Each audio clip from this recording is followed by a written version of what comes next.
Hello, this is Matt with Surge Business Law. I am a lawyer and I am a business owner, and I have a will and a trust and a succession plan. These are very important things for you if you are a business owner to have. If you're not a business owner, then a will is also a very, very important thing to have, and you should also consider to see if a trust is going to be right for you. Here's what happens when you die. First of all, you hopefully have some possessions left over after you're gone, and you would probably want them handled in a certain way. A lot of people want to make sure it goes to their kids or their grandkids or distant relatives or maybe to charity. By having a will, then you can make it very clear to the courts what you want to happen with your possessions. If you do not have a will, then the court has to appoint somebody to make decisions. That person might not make the decisions that you would want, and also too, this is a lengthy and complicated process and expensive process. What happens is the court then goes through this process that sometimes takes 2 years to distribute your assets. And in the meantime, the value of those assets might be going down, or they might not be being used in a way that you would want. For example, if you want your house to go to your grandkids, then it's sitting there waiting for the grandkids until the court figures out how to divvy it up properly.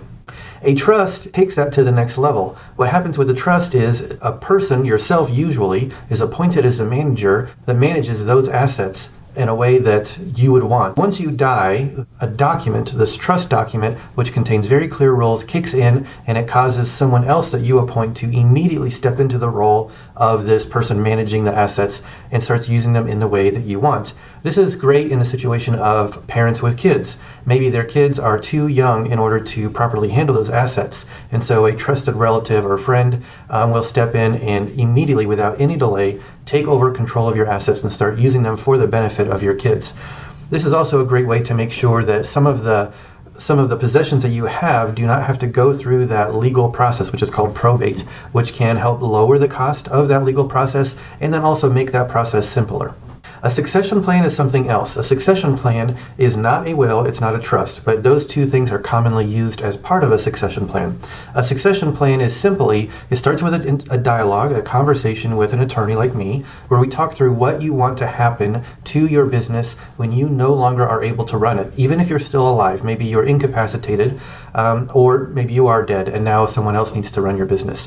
This can be very important in a couple of situations. First of all, one of the most tragic situations that I've seen is in a partnership. The partners who are continuing to run the business, they don't want a stranger to come in and step into your shoes and tell them what to do. And so the law gives the partners a lot of power to exclude the people that you want from actually getting the benefit of the business.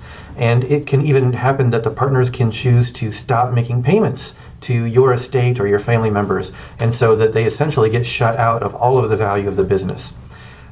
But even if you don't have partners, it is still really important, because in many situations, the default behavior when you die as a business owner, if you were the last owner to pass, then it causes your business to immediately go into dissolution, which means shut down. Well, maybe your plan was for your children to take over the business. Maybe you want that person to continue running it so that it's profitable and valuable so that the business can be sold.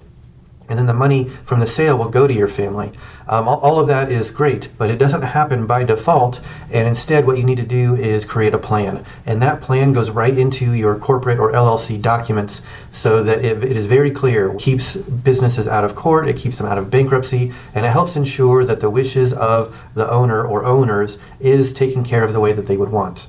This does involve having a conversation with an attorney like me who has gone through the process many times and seen what can go wrong, and ensuring that we draft that document according to your needs. And just to give you a heads up, your needs may change throughout the life. So it is possible that the succession planning process will actually happen at multiple times during your lifetime and during the point of you owning your business.